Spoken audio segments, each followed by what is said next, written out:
Hey everyone, this is Blue Maroon, otherwise known as Andy, again. Been on hiatus for a while, haven't made many videos, but I do see some of you guys have messaged me and just checked in on me on your free time, so I appreciate that.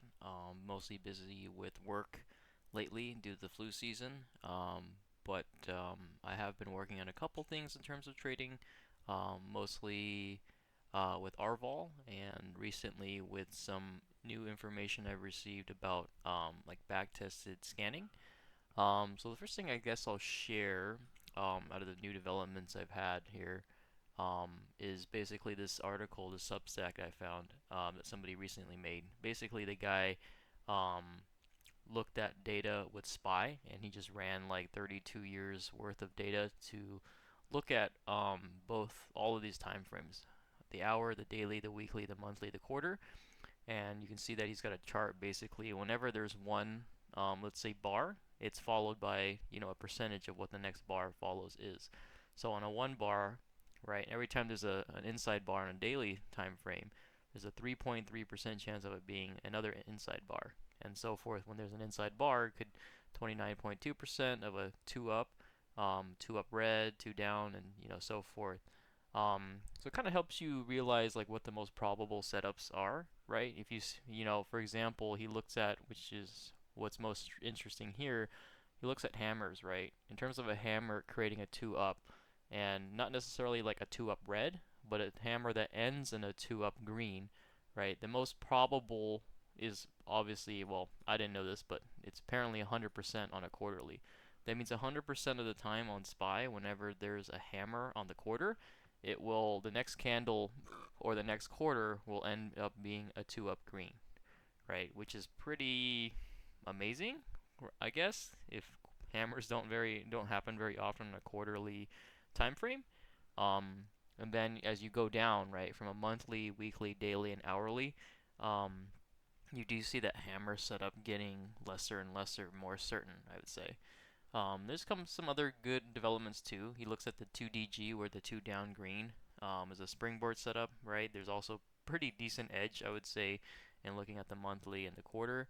Looking at shooters as well, they don't seem as strong actually. He's noting that whenever there's a shooter in a quarter, there's not even in a top five of it even ending up anywhere. So I guess they're just pretty irregular. On a monthly basis, they do usually end up with a two down and red, right? So there's also the strange cases of a three up. So typically, like not a lot of people like trading three ups or three downs just because they tend to, end up in a two up red or they can come back inside. But you do notice that on a quarterly and a monthly basis, there is still a 65 and a 75% chance of occurring. And what can we really do with this information, right? Um, what information can we use with this? I think what's most interesting here is this slide that kind of summarizes it up, right? So I'm looking through all this data. I'm like, okay, everything less than 50% for me is not necessarily good enough for what I'm interested in because at that point it's less than a coin flip. Certainly you can play like, the fact that on a hammer basis, right? Whenever you see a hammer on an hourly, there's a 47.7%, so a little bit less than 50% of it ending up in a two up in green. That means the rest of the time, right, a hammer, the next candle could follow up, could be an inside bar, could be a two up red bar, could be a three down or three up, so forth. I'm more interested in the ones that are at least above 50%. So, like here, for example, you have a hammer on the monthly, right? A shooter is interesting for a bearish setup, but in terms of just like looking at the bullish setups, you have a hammer, which is the H, three up, two down green, and I mean even a two up on a monthly is like a little bit more than 50, so I would consider that to be more 50-50. So if I'm scanning on the monthly, I want things that are hammers, three ups, and two down and greens, because those are most likely to give me a two up signal. Whereas with the quarter, right, almost a hammer is like 100%. That's pretty damn good, I'd say. Three up, two down green, and even a two up, right, has a 61.5% chance, which is, I'd say that's kind of like an edge, at least over 50%, in terms of finding that. So to summarize, right, on a quarter, the things that we're interested in are the hammer, the two down and green, two up, and three up. Whereas on the month, it's the hammer, three up, two down and green, and not necessarily the two up. That's just going to be, up here. And in terms of just the bearish setup from this entire chart, the most important thing I like is this shooter. So in terms of what I'm scanning for nowadays, I'd like for the what I trade to have these kind of characteristics, if not, multiple. So ideally, right, if your month is like maybe a hammer and your quarter's a hammer, great. Or if your quarter's at least maybe two up, and then your month is like two down in green, like that may be pretty good, right? Um, so that's kind of, just something I found interesting. He's also got another Substack here. Basically, he looks at the most probable combos. So in terms of what we mean by combo is like an actual like three different candles together. And here it's a little bit less well defined, but he does note that like out of all of the ones that are, the different ones out there, the most common combo on a monthly is 41%, which is by far, even you compare to all everything else, which is like maybe 16, 4, right? It's almost random at that point. The most common on every single time frame on the monthly, weekly, daily, and hour, but by far in the monthly, the most probable, right, is going to be the two down green and two up. Which kind of further solidifies what we're looking for, right? If we can find a two down in green on a monthly, right, that's probably a pretty nice setup. Or if maybe the previous month is two down in green and then we're currently in the month that's two up, right, or just poke two up, we kind of want to be in there. So those are kind of things I'm noting, right, to myself. Whatever I'm trading, if I'm just going to swing something for like a couple weeks, I would like on the month for it to at least show a hammer, three up, two down in green, and then the quarter, right, at least something that shows in here so that we have a more probable setup. If we have a combination, even better, right? And especially when we have maybe like 2-3 weeks left before the end of this quarter, that's going to be something that we're noting here, right? That transition, which is, and again, you think, oh, two up. Well, how do you know if it's going to be like two up, red, or two up in green? Two up is actually two up in green, right? He does note that there is a two up and red option too, but the most probable, right, in terms of looking at these percentages, two up and green is the most probable. So that's what we're looking at. Okay, so now let's transition over to trades that I took today. I had some other questions too in terms of like previous trades that I took. Since I'm talking to other people, they want to know like how I stayed in certain trades, which stuff like that, how I managed certain trades. So the other thing that I've been kind of exploring and using as part of my trading is RVOL, which is relative volume. So just looking at plain and simple volume is kind of useful, but not useful in the sense that like, hey, if one day trades a lot of volume, the other day doesn't trade that much, how can you really compare that? So that's kind of what relative volume does. It looks at, for example, at certain parts in the day, right, by a certain time period, how much volume has been traded. And this can have good things and bad things involved in it as well. What can happen is like the first 15 minutes or first 5 minutes, if there's a sudden spike, that small spike can just lead to an elevated RVOL throughout the day. So that's not necessarily good. And the way that I've been kind of going around that is just looking at increases in RVOL, right? So a lot of stocks, for example, today, we can note here, right? You can look at the RVOL in the bottom right corner here. I'll make it a little bit more obvious. Look at the 15-minute setup time frame. But what you'll notice is that for a lot of guys, right, it starts off pretty darn big in terms of the RVOL, and then it just dies off. Let's see if we can get that for you guys here. 15 minutes. Here we go. Right, and then this is today's RVOL here. Okay. Right here. So it's like it starts off here and it gets lower, right? We don't necessarily want to be in this because it's like really small. I mean, I don't mind the fact that it's like 0.9, 0.8, but I really need it to kind of increase for me to be interested in it, right? SC here, this is another one that I was kind of looking at, right?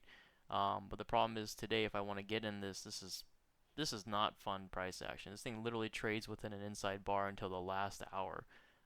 Again, RVOL is utter trash. So I'm looking at my alerts, right? I'm thinking, okay, was there anything good? And I'm experimenting with two different kind of triggers. I'm looking at one with just a plain RVOL above a certain number, and then also an actual increase. And what I'm finding is that at least with the RVOL looking for a certain number, it's just spamming a ton of different results that aren't really yielding much. But when I'm looking at an increase, that's what's really, giving me good trades for the day. There was OKLO. For those of you that were in it, that was awesome. For me, I don't know why, I was like late to the party a little bit, and I should have just honestly got in there. I think I was just waiting for a pullback. I saw it just exploding in RVol, right? This is what you want to see, for example, 5 minute. Okay, first candle opens, it's pretty big, and the second one, it's massive, it's increasing, it's increasing. See how it just increases over and over and over again? I mean, honestly, there's two kind of ways to play it. Like, you've seen me do it before, where you first candle, as soon as this breaks and is green, just get in there, right? And then you're just riding this all the way up until maybe it closed below a certain, moving average that you're interested in. The second way, which I was trying to do, was trying to look for at least some setup to get in. So I guess if I was watching it more closely, I could have gotten in here on this two double inside up here, and just, this is my stop, and then just, never goes down to my stop. Have to sit through a little bit of this, but this is juicy. This giant move up is just pretty juicy, especially on a 0 DTE, or if you want to hold it for longer. I don't know if necessarily I want to hold it for that long, just because we're already at all-time highs. This seems like a better 0 DTE day trade for me. But again, you see this RVol that's just increasing and piling up and up and up. That's what we're kind of interested in. We don't want to just see a giant spike and then it just fall off and do nothing. So let's see if we can find an example of what we don't want. And I got an alert here on RVol over 2 for our QCOM. So this is an example of what you don't want, right? Okay, you see huge RVol, 5.66 right at the beginning of the day, right? That's pretty good. And then, oh, it's just dropping, dropping, dropping, dropping. That means people are just leaving the party. Like, we want this thing to keep going up and up and up, which it didn't necessarily happen. So what does that really mean, though? What does it mean when relative volume is increasing? That means, like, if we have a party and more people are joining the party, right? That's like a kind of like a party count of how many people are involved, right? The more people that are involved, the more of a move we can get in the stock. Not necessarily the move that you want, but generally it tells you that there's market participants and that people are, trading, which is good. We just, obviously at that point, we want to be on the right side of the trade. But here's another one that triggered, right? This is SEDG. I think this is like a solar company, energy. So here, for example, you see RVol in the beginning of the day. I mean, it's not quite there, right? 630, it's kind of low, but then right around here, it just kind of explodes, right? At this point, right, this is kind of what I would say, like, maybe you would want to wait for a move to get in, because it doesn't just explode out of the gate. This is one where it just kind of comes in there, and then maybe you want to stick to maybe a higher time frame, like a 15 or a 30, right? This is pretty attractive. I'd probably get in right here, right? You're up here, right? You take out this stop right here on the pivot on the 15. You get this nice looking hammer, right? Jump in here, set your stop to like, I don't know, maybe there's two options here when you set your stop. You can set the stop on the candle that you enter, which is like right there, which you would, just barely make it at this point. Or you can set your stop to down here. Just kind of really depends on what you want to do. But just know that if, people that are trading, they recognize where your stops are, right? For example, like they know, for example, that if, people that entered the trade early on a breakout, they probably put their stop right here. That's why this place gets taken out first. Just like if, for example, if you got in on this 15 or this 3-2 up here, right? If you were early enough to get in right here, you probably set your stop right here because this low of day is pretty wide. So right here is a nice place to put your stop. Same thing as here as well, right? So you maybe want to put your stop right here. Maybe you want to put it down here. It's up to you. But this is a pretty good, trade down here. You take this, and then maybe this goes up higher. Maybe you take it up to this area, or like somewhere here. You see it fail down here, and you make a good, I don't know, let's see, 40, 35, 41, 36. It's like $1.50. So it's not too bad if you want to just take it off here. Or if you want to look at the chart, right, you're thinking, hey, is this something that I want to swing, right? So at that point, you might want to look at the, the monthly, the quarter, and like remember what we talked about for the month and the quarter, right? On the month, we want to see, 3 up, 2 down in green, or hammer. And on the quarter, we want to see, what was it? Hammer, 3, 2 down in green, or 2 up. So do we see those things, right? On the month, it's 2 up, which is not necessarily like what we want to see. How about on the quarter? On the quarter, it's 2 up. So, I mean, that's kind of one of the criteria that we're okay with, right? Quarters 3, the quarter's a 2 up, we have a like around 60% chance of it being another 2 up. On the month, it's like maybe 50% of it being another continuation 2 up. But let's take a look on the week, right? On the week we have 2 up here. We hit magnitude. We already hit magnitude previously. Daily you hit magnitude as well. Um, does this have room to keep continue going up? I think so. I mean, we're still 2 up on the month. And obviously you've got all this to kind of go after as well. So definitely have a lot of people to go after if you want to give yourself plenty of time. Like, you don't necessarily have to jump in here with a 0 DTE like we were talking about with OKLO. This is one that you can kind of sit on for a while, especially if it can break through all this all-time high area and just keep pumping up higher and higher. This would have been a decent trade to take. I mean, the thing is, right, everybody wants to jump in a trade and be up like 30, 40 something percent. That kind of depends on what you're trying to do. If you're trying to day trade, right, you probably take this 0 DT right here, get out somewhere near the top over here, and then just make a certain good percentage. Or you could do both, right? You could take 0 DTEs and you can take like also next week's or 2 weeks, or hey, you recognize on the quarterly signal, right? You can give yourself 3 months, or at least until the next, place yourself after the next earnings. Um, so, and then last one, I got one was Circle. This one I actually took. Kind of lame, right? This is kind of the one that like almost didn't work. But let's talk about Circle, because this is one that I found interesting. So, okay, what do we have here? Right, on the month, 2 down in green, right? That's like one of the best things that we can look for. 2 down in green. Remember we talked about that article, what the most common on the month reversal is? And that's 2 down red, 2 down, 2 down in green, and then most probable is a 2 up on the next one. On the quarter, it's an inside bar, so that's not really one of the things that we talked about, or not one of those probable setups. I mean, unless this can really turn into a hammer, which would be cool. Like if this can reverse really hard this month and then set up a hammer for next month. Who knows? This could also go 3. That'd be fine too. Not that I think it will or will not. Weekly wise, not much of a setup here. Like going into next week, it would just be like 2 down in green, 2 up, and then perhaps another 2 up. Maybe not. But I do like the fact that if you look on the daily, right, you've got kind of multiple targets to go after.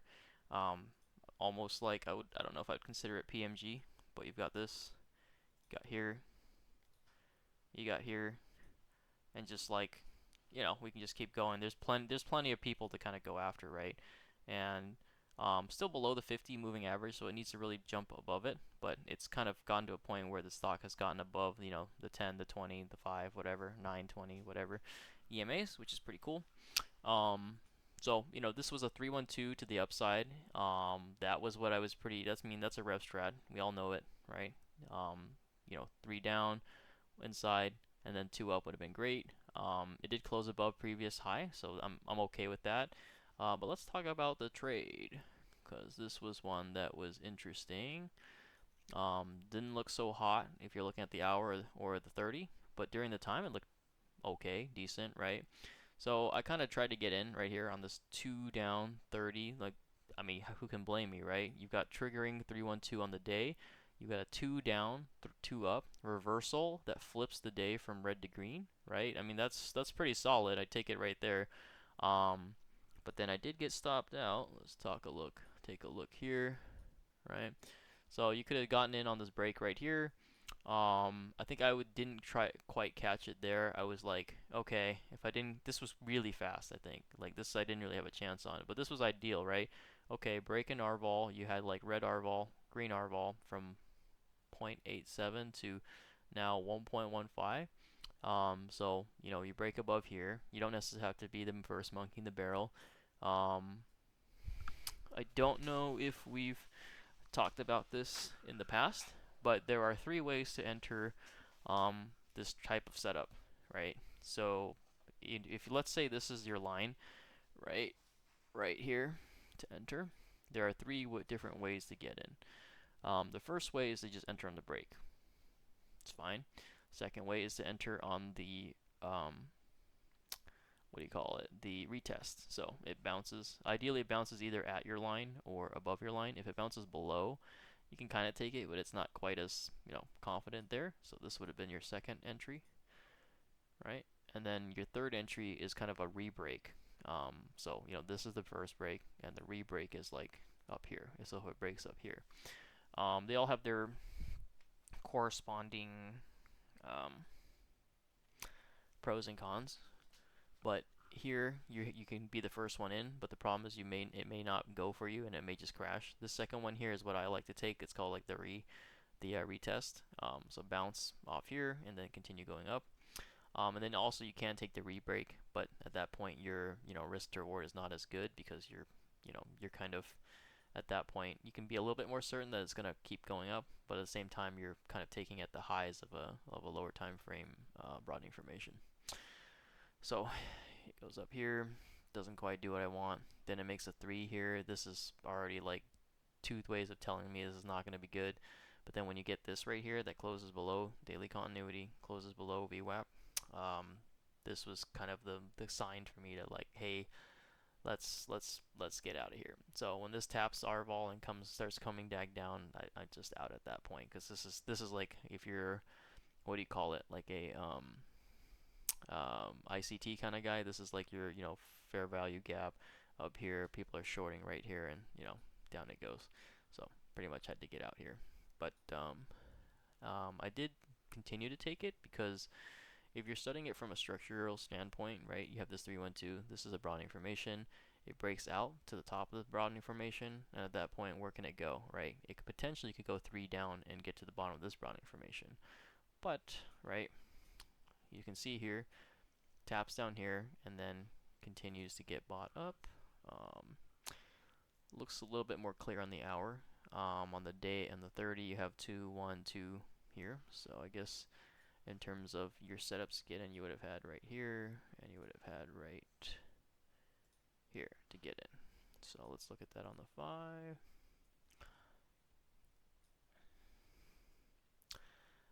So where did I enter?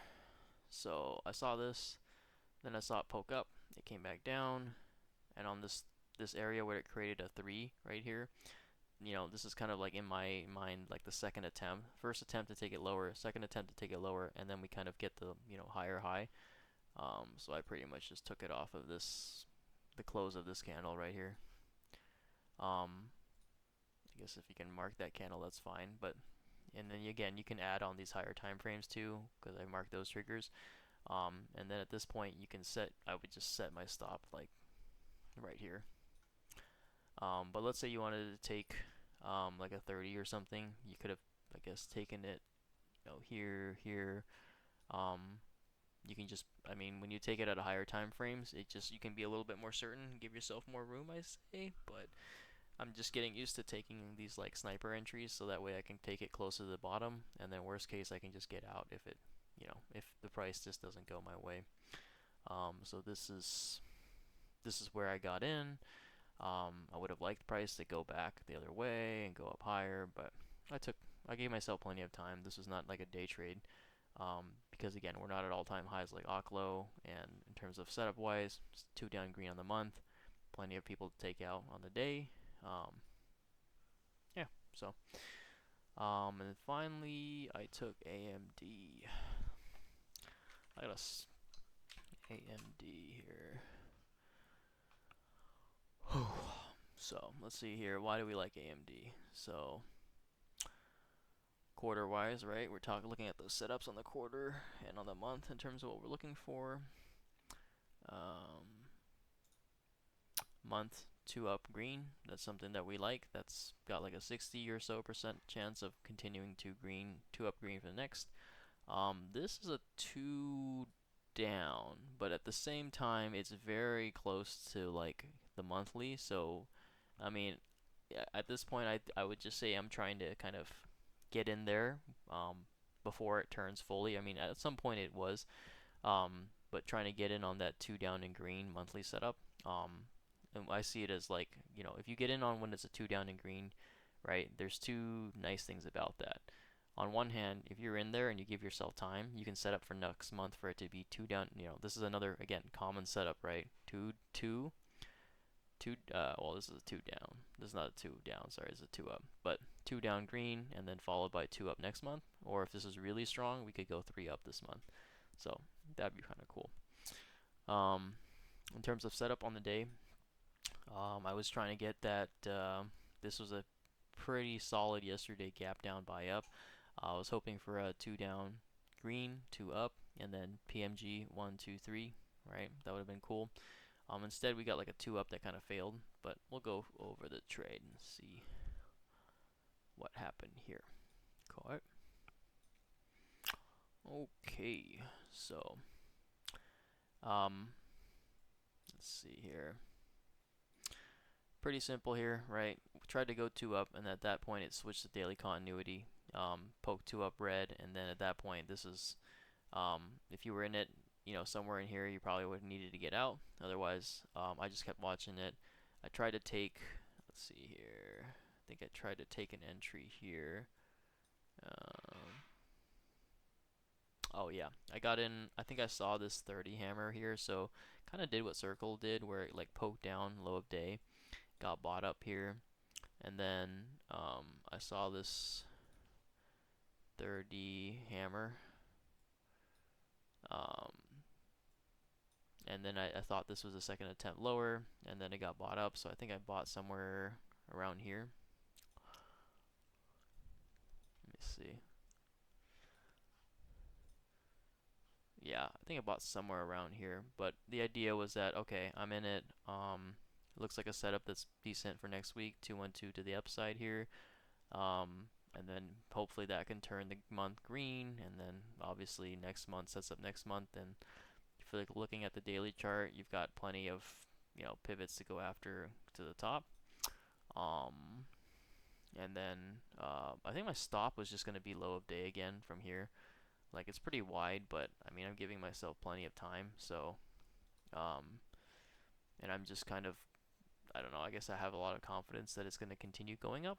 It's not exactly like what I would say like tight stop, but I mean, if you're trading 0 DTs, you definitely have to be tighter, but at the same time, I'm just kind of swinging at this point. So